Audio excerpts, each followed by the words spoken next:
ni dulu pernah ngaji Ustaz dengan Abang Gali. Tapi tak dapat lah. Dia sebab dia punya susah sikit lah saya tengok. Tapi yang hari ni mudah sikit. Saya dah boleh lah macam lancar sikit lah. Tapi tak lancar lagi. Belum nak lancar lah. Saya hari-hari pun ada baca Ustaz. Dia baca kadang saya ulang-ulang. 2-3 kali ulang lah.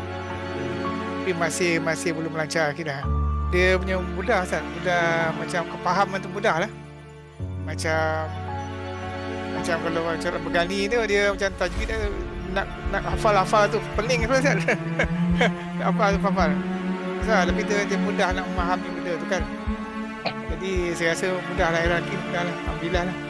Dia rasa tak payah Ustaz sebab Ustaz tahu kan macam tahu dia panjang pendek macam mana kan.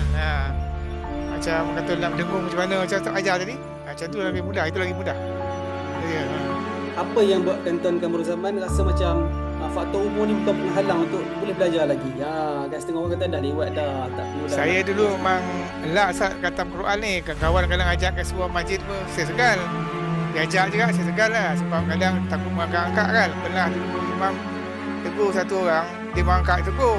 Ini bukan tu belajar Quran tadi. Dia tegur, jadi pun takut nak masuk.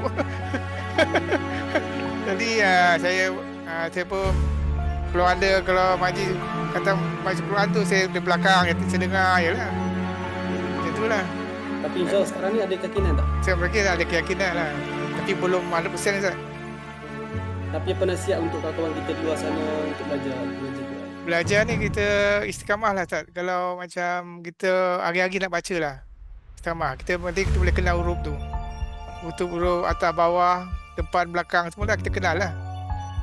Jadi kita nak istiqamah lah.